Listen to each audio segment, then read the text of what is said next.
नमस्ते। आज हम जिस विषय पे बात करने वाले हैं वो समस्या है मोटापा। और ये एक ऐसी समस्या है जो लगभग हर घर में है। उसका एक विशेष कारण भी है।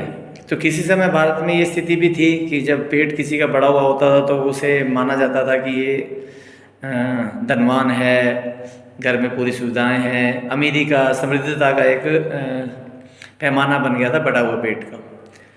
और आज वो स्थिति है कि आज उस बढ़े हुए पेट को देखकर लोगों को लगता है कि वो आलसी है, लापरवाह है, या उसको खाने की या जीने की समझ नहीं है और वो परेशान व्यक्ति है, ऐसा सभी को देख के लगता है।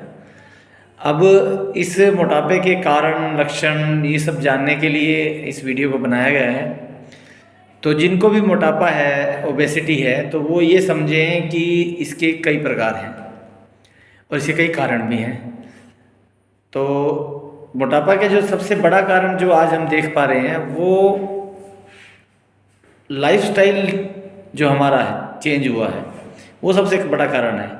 हमारा जो खाना पीना चेंज हुआ है, जो हमारी लेस एक्टिविटी चेंज हुई है, फिजिकल एक्टिविटी जो कम हुई है और मेंटल एक्टिविटी जो ज़्यादा हुई है, सबसे बड़ा कारण है ये। और एक कारण इसका आनुवांशिकता भी है, हेरिडिटी भी है। माता पिता को अगर मोटे हैं तो बच्चों में भी ये उनको समस्या आ रही है। और एक कारण इसका रोग भी है, प्रॉब्लम, जिसको कोई रोग हुआ है, जैसे कि अगर किसी को थायराइड है, हाइपोथायराइड, जो विशेष तौर पे महिलाओं को होता है, तो उससे भी लोगों का जो वज़न बढ़ रहा है, वज़न बढ़ भी रहा है और शरीर भी बढ़ रहा है उससे। तो ये भी मोटापा का एक कारण है। रोग विशेष भी, किसी भी कारण से शरीर बढ़ जा रहा है, हार्मोनल्स डिसबैलेंस के कारण भी बढ़ जा रहा है। और सबसे जो बड़ा कारण आज की लाइफस्टाइल का है वो लेस फिजिकल एक्टिविटी एंड और उसका जो डाइट है, जो हमारी डाइट में न्यूट्रिशन कम होने की बजाय, कम होने के साथ साथ एक अवांछित तत्व जिसको हम बोलते हैं, अविजातीय तत्व, जैसे कि अगर हम पहले हमारा खाना घी में या सरसों का तेल में बनता था तो आज वो रिफाइंड ने ले लिया है। तो ये समस्या भी जो हमारे मोटापा बढ़ने में आ रही है। और फास्ट फूड, जितना भी फास्ट फूड है, उसकी सेवन हमारे पूरे दिन में कहीं कहीं करा तो 2 या 3 टाइम भी हो रखा है। तो एक तो ये कारण, और दूसरा खाने के समय के कारण भी। सामान्यतः रात को खाना हमारे सभी धर्मों में, सभी जो पंथ संप्रदाय हैं, चाहे जैन संप्रदाय है, चाहे बौद्ध है, चाहे सनातन संस्कृति है, चाहे इस्लाम है, सभी में ही रात्रि का भोजन मना किया गया है। और हमारा जो रूटीन है वो रात्रि के भोजन का बन गया। जैसे विवाह में जाना है तो भी रात्रि को ही भोजन करना है, और वो भोजन जब पचता नहीं है तो वो शरीर में कहीं इकट्ठा हो जाता है मल के रूप में। मल के रूप में इकट्ठा होने से तो वो एक तो फैट की मात्रा हमारे भोजन में ज़्यादा हो रखी है। हम सारा ही एसिडिक फूड लेते हैं जिसमें फैट की जो मात्रा है वो ज़्यादा है। अल्काइन फूड बिल्कुल ही कम ले लिए, जैसे फल है, सलाद है, जूस है और इस तरह के स्प्राउट्स हैं। ये इस खाने में हमारे जो ये हमारा खाना हमारी डाइट से कम हो गया है। तो ये जो कारण रहे हैं, ये मोटापे के कारण हो चुके हैं अब सबसे ज़्यादा। और इन सब में मोटापे का एक जो विशेष टाइप जो हमारा बढ़ गया वो है सेंट्रल ओबेसिटी। उसमें क्या है कि पेट का पार्ट बढ़ा हुआ सबका, हाथ भी ठीक है, कंधे भी ठीक है, पर पेट आगे बढ़ा हुआ है। ये इसको पूरे वर्ल्ड में ये समस्या है, इसको सेंट्रल ओबेसिटी बोलते हैं। सेंट्रल ओबेसिटी का मुख्य कारण ही लेस फिजिकल एक्टिविटी है। सबसे बड़ा कारण है कि हमारी जो फिजिकल एक्टिविटी है वो बेहद कम हो गई है। चाहे वो गवर्नमेंट जॉब वाले हैं, चाहे वो प्राइवेट जॉब वाले हैं, चाहे वो किसी भी तरह का खुद का बिजनेस करते हैं, उसमें सिटिंग का जो टाइम है वो बढ़ गया है उनका। और वो जो मॉर्निंग की जो हमारी एक्टिविटी रही है, मॉर्निंग वॉक है या जिमिंग है, एक्सरसाइज है, तैरना है, ये सभी एक्टिविटी हमारी लाइफ से ख़त्म हो गई है। तो ये क्या रहा, रीज़न वही है कि भोजन नहीं पचता या एक्स्ट्रा फैट है तो वो डिज़ोल्व नहीं होता, वो कहीं ना कहीं जम जा रहा है बॉडी में। फैट जमने से, चर्बी बढ़ने से वो मोटापा बढ़ रहा है। और इन मोटापे के कारण BP, hypertension, heart attack, kidney failure और जो रक्त का थक्का जमना जिसको हम बोलते हैं, और क्लॉट्स जमना, ये जो जितनी भी नसों में, नाड़ियों में ब्लॉकेज है, ये सब इसी के कारण हो रखी है, मोटापे के कारण भी। घुटने का, जॉइंट का जो समस्या हो रखी है, अर्थराइटिस हो रखा है, तो ये जो समस्याएं हो रखी हैं ये मोटापे के कारण ही हैं। और मोटापे का कारण क्या है? गलत आहार, लेस फिजिकली एक्टिविटी। अगर आप प्रातःकाल 1 से 1.5 घंटा अपने शरीर को नहीं देते तो ये समझ लीजिए कि बीमार तो होना ही है। तो ये जो कारण है, इनको अगर कम करें, इनको हम दूर कर दें, तो भी हम समस्या से निजात पा सकते हैं। अब प्रश्न ये है कि योग आयुर्वेद में इसका क्या ट्रीटमेंट है कि वजन बहुत ज़्यादा बढ़ गया, आप इसको घटाएं कैसे? तो इसके लिए जो हमारे उपचार हैं वो नेचुरोपैथी में है। सबसे कारगर उपचार नेचुरोपैथी में है, योगाभ्यास में है, आयुर्वेद में है और एक्यूप्रेशर में भी है। तो आयुर्वेद की क्रिया, इसमें उद्वर्तन एक क्रिया आती है जिसमें पूरे शरीर को, पेट को मालिश की जाती है, जिससे फैट जो है वो डिजोल्व होना शुरू हो जाता है। उद्वर्तन क्रिया उसका नाम है। नेचुरोपैथी में क्या है? एनीमा किया जाता है, स्टीम की जाती है, मिट्टी पट्टी की जाती है, धूप स्नान किया जाता है, मिट्टी स्नान किया जाता है। तो ये सब क्रियाएं जो हैं वो शरीर में से जो डिटॉक्स की क्रिया है, डिटॉक्सिफिकेशन की क्रिया है, उसको सुचारू रूप से करती हैं और मल निकलना शुरू हो जाता है और जो एक्स्ट्रा फैट है वो भी शरीर से बाहर निकलना शुरू हो जाता है। ये नेचुरोपैथी की क्रिया है। योग में, योगाभ्यास में क्या क्या, योगाभ्यास में जो आसन हैं, योगाभ्यास में आसन जो हैं वो शरीर में फैट को कम करते हैं और शरीर में से जो विजातीय तत्व हैं, जो एक्स्ट्रा फैट है, उसको निकालने में जो प्रक्रिया है वो शुरू हो जाती है योगाभ्यास करने से। कौन कौन से योगाभ्यास हैं? जितने भी फॉरवर्ड बेंडिंग के आसन हैं वो करने से। इसमें ये देखना है कि आपकी मोटापे की स्थिति क्या है। चक्की आसन है, पवन मुक्त आसन है और पश्चिमोत्तान आसन है।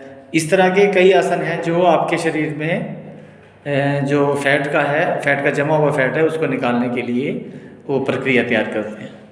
तो आसन है, प्राणायाम है। प्राणायाम में भस्त्रिका प्राणायाम है जो शरीर में ऊष्मा उत्पन्न करते हैं, जिससे फैट ब्लॉकेज, जो जमा हुआ ब्लॉकेज है वो सब दूर हो जाता है। जितनी भी नाड़ियों में क्लॉट्स जमते हैं वो भी दूर हो जाते हैं।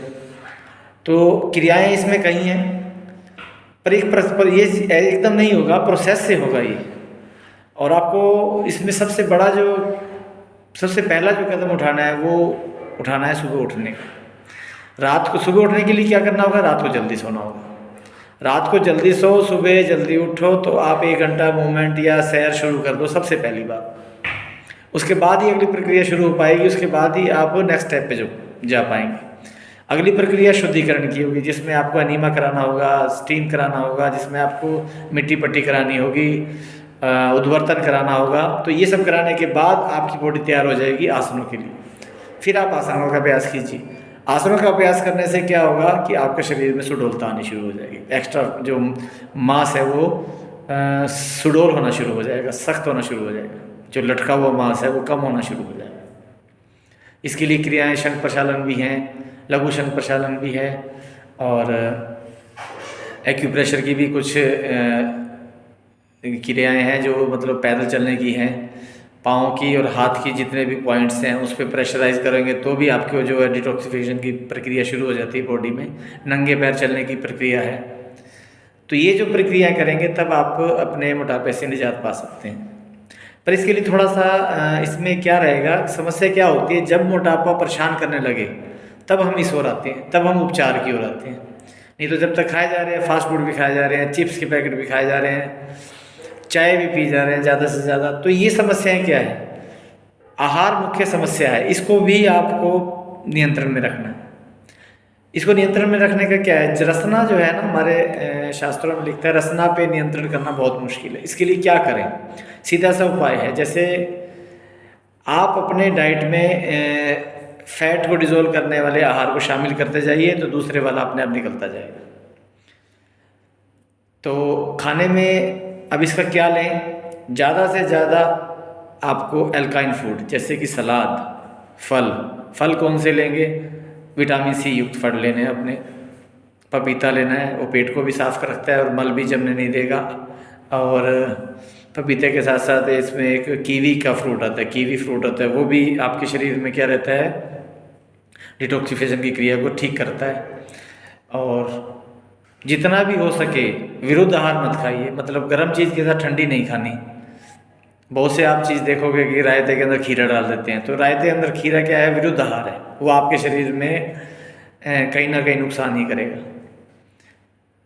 दूध के साथ नमक की चीज़, चाय के साथ हम समोसा खा रहे हैं, तो ये क्या करते हैं, समोसे के साथ चाय तो जहर है, वैसे तो चाय भी जहर है और समोसा भी जहर है, पर दोनों का मेल है तो महाजहर है।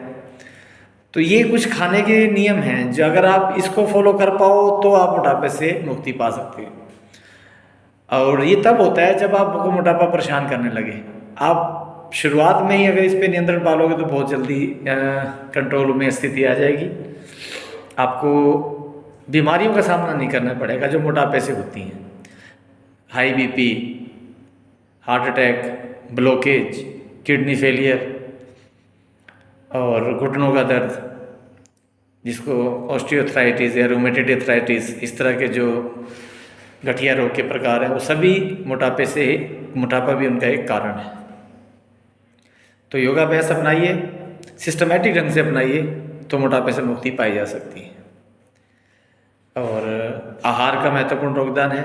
कुछ दिन नियंत्रण रखिए रसना पे। इसके लिए भोजन की एक लिस्ट है जिसमें मेरे व्हाट्सएप नंबर पे आप व्हाट्सएप करके मंगवा सकते हैं। जो भी मोटापे में खाने नहीं चाहिए ऐसे आहार की एक लिस्ट है। होता हमारे आसपास है पर दिखता नहीं है, हमारा ध्यान नहीं होता, उस समय हमारे आसपास ही होता है। तो मोटापे के लिए क्या ज़रूरी प्रक्रियाएं हैं, योगाभ्यास है, उसका भी एक वीडियो बनाएंगे, प्रैक्टिकल का रहेगा वो। तो आप जुड़े रहिए, अगले वीडियो में आपसे प्रैक्टिकल में ही मिलेंगे। नमस्ते।